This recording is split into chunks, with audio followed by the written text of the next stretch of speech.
ሰላም ውድ የሰላም ቲዩብ ተከታታዮች እንኳን ወደ ቻናላችን መጣችሁ። የዛሬ ቪዲዮአችን በቃና ሽሚያ ላይ ስለምናቀው ቻንክ ይሆናል።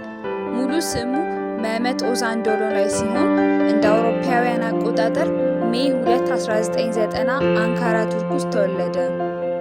በአሁኑ ሰዓት የ31 ዓመት ወጣት ሲሆን የሃይስኩል ትምህርቱን በኢንካ ሃይስኩል እና ክሌቨላንድ ሄይትስ ሃይስኩል ካጠናቀቀ በኋላ ወደ ኬኦሲ ዩኒቨርሲቲ በማቅናት የሜካኒካል ኢንጂነሪንግን አጥንቷል። የዩኒቨርሲቲ ትምህርቱን በመማር ላይ ነበር የትወና ትምህርቱን የጀመረው። በ2015 ታስሊ ኩኩክ ያሊንሳር በተሰኘ የቴሌቪዥን ድራማ ነበር የትወናውን ዓለም የተቀላቀለው።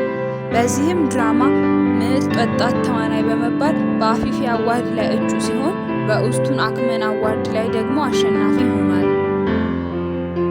ከዛም በመቀጠል ዩክሴክ ሶሲቴ፣ ሊሴ ዴቨርሴ፣ ዳሊም ኢስታንቡል የመሳሰሉ የቴሌቪዥን ድራማዎች ላይ ተሳትፏል። የዞዲያክ ሳይኑ አኳሪየስ ሲሆን የእስልምና እምነት ተከታይ ነው።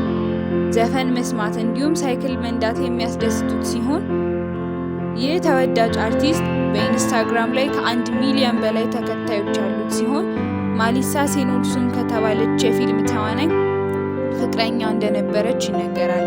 ነገር ግን በ2019 ተለያይተዋል። በአሁኑ ሰዓት ባህር ሳሂን ወይንም በሽሚያ ላይ ቼረን ጋር አብረው ናቸው የሚሉ ቢኖሩም በእርግጠኝነት ግን የታወቀ ነገር የለም። የዛሬ ቪዲዮ ይህንን ይመስል ነበረ። ቻናሉን ሰብስክራይብ እንዲሁም ቪዲዮን ላይክ ማድረጋችሁን እንዳትረሱ። እንዲሰራላችሁ የምትፈልጉት ሀሳብ ካለ ኮሜንት ላይ ጻፉልን።